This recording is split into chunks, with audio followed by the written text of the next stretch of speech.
Welcome to Just Thinking. This is Mary Greendale. The title of this show grew out of a lifetime of curiosity about many different subjects. Some local, some global, and some in between. For each show, I will open with my thoughts and then bring on guests who explore the subject in greater detail. I hope the show inspires healthy discussions on camera and among viewers. To me, the sky's the limit when we are just thinking. Hi, I'm Mary Greendale, and welcome to Just Thinking. The town election is May 22nd. Most seats are unopposed, but there are a few contests.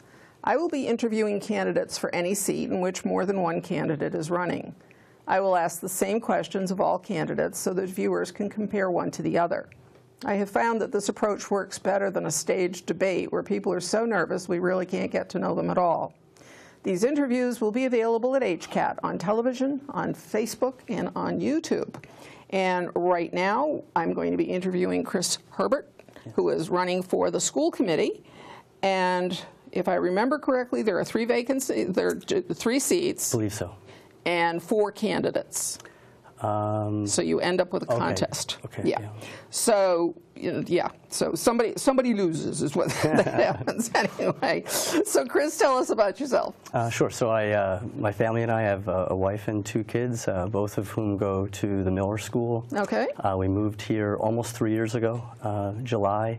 So we're looking forward to that anniversary. But yeah, I've been coaching 2nd, 3rd, and 4th grade soccer since I moved here. My daughter Sally is one of my players, and that's kind of how I had my introduction to the town and met some really good folks. I'm a teacher, a high school teacher. I teach social studies, psychology, and U.S. history up at Lincoln Sudbury Regional High School. Okay. I've been there for 9 years. And yeah, I fell in love with Holliston when we moved here. It really reminds me of my hometown, which is in upstate New York. And I wanted to give my kids the kind of a nice hometown that I had, and I feel like we found it here. That's great. Yeah. That's great. Yeah, we like to hear that. We think we like it too. Sure. So why did you pick the school committee? I mean, I think it's pretty obvious, but let's make you tell it. Sure. Yeah, I have some experience. I've been on a number of different kind of leadership positions and committees at school. Obviously, my kids are of school age, so I wanted to see, try to see the town and the schools progress with them. I feel like I have some insights to share, and I'd love to be a part of the process of keeping Holliston progressing. And we love what we've seen so far from the schools. So it's not like I want to come in and make all these drastic changes. But more just to maybe lend a little bit more of the teacher's perspective and how teachers kind of, I think, operate within the system and undergoing different trends and leadership styles and trying to kind of share that perspective with the group if I'm able to. Okay. Is there, in terms of being a member of a committee, sometimes it's not just the kinds of skills that you get from your job, right? But call it leadership, call it peer management, call it collaboration, whatever. What skills do you think that you have working on a committee? Well, I think I've always really liked to work with other people to problem solve. I feel like my experience teaching has helped me be flexible and open-minded, and I think it's really changed the way that I've looked at the world, and I've really adapted some of my perspectives along the way. But as far as being a team, I often hear people ask me about what my platform is, and I really don't. I understand the question, but I would say that if I'm elected, I would see myself as one of 7, and I would have a lot to learn. So I really like to learn. I'm very much interested and invested in what the school committee does, and in the way that we're trying to look forward and do our best for our students. And I think I'm just interested in seeing how things run. It's my first time ever running for something like this. Yeah. But I also think that I have something to give to. Okay, that's good. What do you want to accomplish as a member of the committee in this term, and recognizing that you are just one of 7? Right. And as a newbie Yes. It's much, much harder than it would be on a second term Absolutely. or a third term. Yeah, I was at the Holliston Grill, and someone said, if you're lucky enough to be elected, just soak it all in, be a good listener, see how things kind of work and operate, and then find an initiative, find a subcommittee that that you feel comfortable with.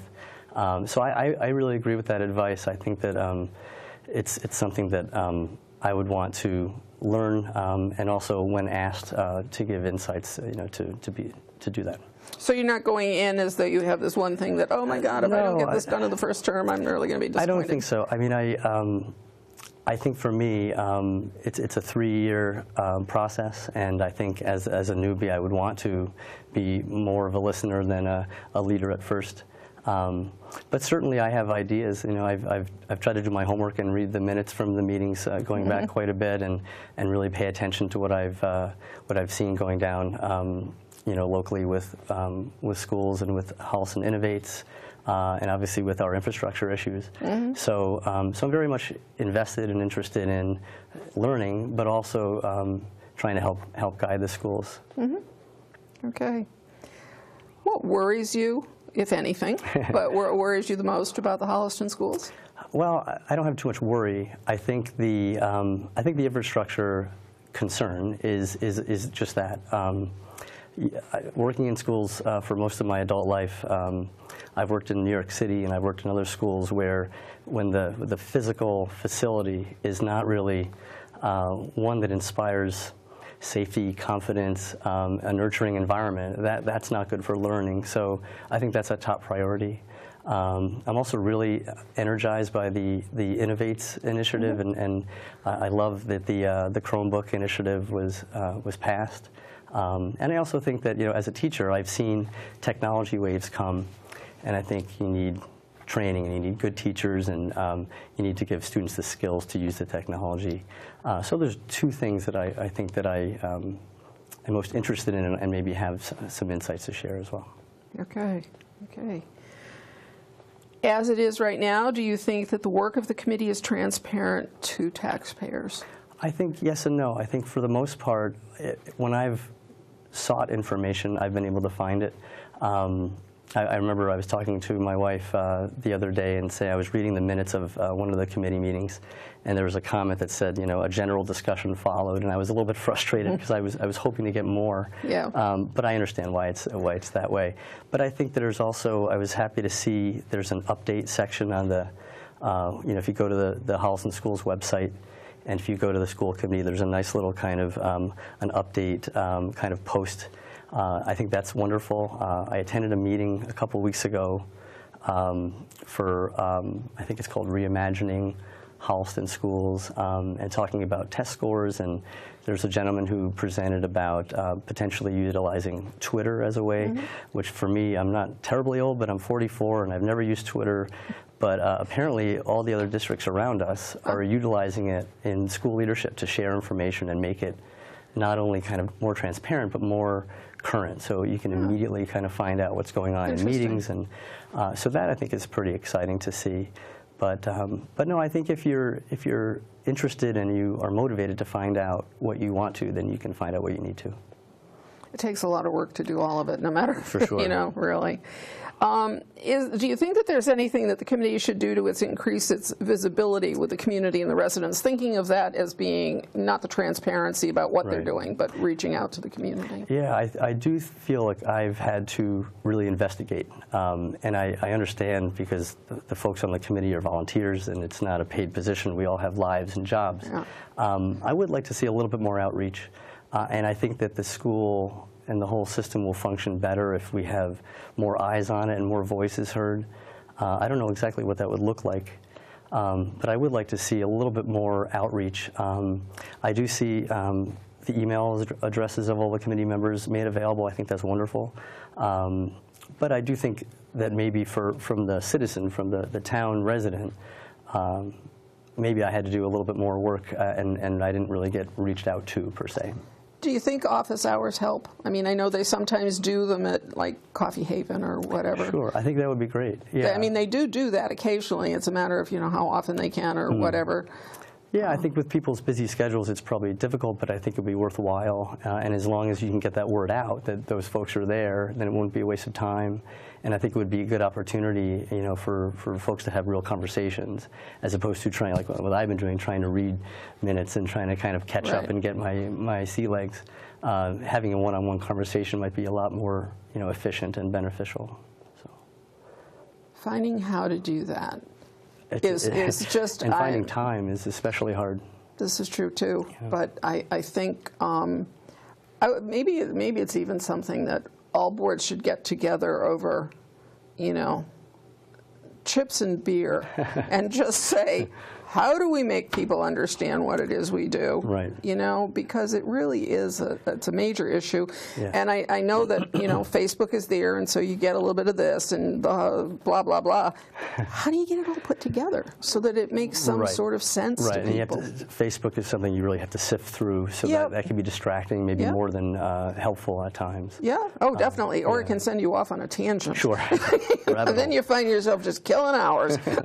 So anyway, what do you think is the biggest challenge for this committee for the upcoming term? Well, I know that we just, I shouldn't say we, I know that the contract was just finalized, so I think that's wonderful. You don't have to do that one the first time. Yeah, selfishly, that's true. But I think challenges, it seems to me, and again, I'm relatively new to town, but it seems to me that the infrastructure issue is of prominence. And I think that you know, guiding these students who are going to get their first Chromebooks and go through their high school years with those is a challenge, because I think that's a legitimate investment, financial investment that the town has made, just like the infrastructure would be an investment, and not something that we should walk into carelessly. So both of those initiatives, I think, to me, are challenging because folks don't have a ton of tax money to pay. Folks are going to be asking us for a plan, something that makes sense, something where promises are fulfilled. And so that, to me, is a challenge to make sure that we can get to a place where funding makes sense and we can give our students what they need to succeed and have it make sense for the town fiscally. Because I think that the taxes here are a challenge unto themselves. Well, they are indeed. Wait till if you live here all the way through and you get to the other end and you're worrying about that fixed income, they get to be loom large. Sure. Where do you get your news and information from about what's happening in town? Well, certainly the Holliston newspaper. I too have spent some hours on Holliston Happy and just kind of trying to again sift through. But that does give you a little bit of a sense of the town, and there's some interesting stuff there. Mostly, because we're new, relatively new, we talk to our neighbors, and I've had conversations with some of the families, whose soccer players I coach. So that's been a way for us to kind of get some information. I attended my first town meeting last spring. Bless you. Yeah, that was a long haul. But I think for me now it's also been kind of raiding the Holliston Schools website and trying to find out what I can find out that way. But that's really about it. It's sometimes hard to get information in a small town like ours. Yeah, I know. And as I say, if we could solve that, I think we could solve it for many other departments too, not just this one, and for schools in general. Can I ask you, you mentioned the Chromebooks, and then I wanted to know whether or not where you work in the Lincoln-Sudbury, have you had experience? Is it based on, this is what I've seen happen here, so now I have some ideas about what you could do? Well, we don't have at Lincoln-Sudbury, they don't give every student a Chromebook. We have them pretty much available for teachers to reserve if you have a class that might utilize them, if you're doing research or if it's some kind of a lab or some kind of a group project. So they're available there, but they're not given to students. And I remember the first time I had a former student email me from college saying, Mr. Herbert, I'm emailing you on my brand new laptop from X university. And I thought, that's wonderful. Yeah. I sure hope, you're not wasting your time on it. I hope that you have some skills and I hope we gave them some skills to use that technology appropriately and efficiently. Yeah. So, and so that's what you're thinking is that, are we doing the training? Are we doing the support? Are we making sure that it's not just a toy? Not just a toy, and also not just something that seems like a good idea now, and in 5 years, you know, we question whether that investment is not a sound one, because I think if you're not using them functionally, and if you're not using them, like I said, efficiently, or instead of using them as a distraction, if you're using them productively, they can be wonderful. Yeah. And having your own, I think, is a nice message to that student that, you know, we trust you, you're going to do great things here, you know, we want you to do good work on this device, so go get them. But if there's no guidance, and if teachers aren't trained to kind of help facilitate the use of that technology, then we might have wasted time and money, and that's one of my fears. I hear you. Yeah. I hear you. I don't know as I'd ever really given that a whole lot of thought, so yeah, well, thanks for bringing that forward. Sure. All right. Is there anything you'd like to do as a wrap-up? Because we're, believe it or not, we've gone through the questions and we're just about out of time. No, not really. I'm happy to have gotten my signatures, to be honest. It's my first time running for anything, so so that was very nice, and I've had great support from folks, so I'm just looking forward to late May. All right. Well, that's great. Okay. That's great, and good luck to you. Thanks so much. Okay. So thank you for watching Just Thinking. Please remember to vote on May 22nd, and please remember that the town meeting begins on May 7th. We need a quorum of 100 voters. One issue that looms large is the DPW's request for an $8.375 million new treatment facility at well number 5 on Central Street. This question also appears in the town election ballot as a debt exclusion request. This means that we borrow the money and pay off the note, but do not increase our tax base under Prop 2.5. It is a once-and-done debt. It must pass at the town election in order to move forward. Please, please, please participate. Thanks. It's been good to see you, and catch you next time.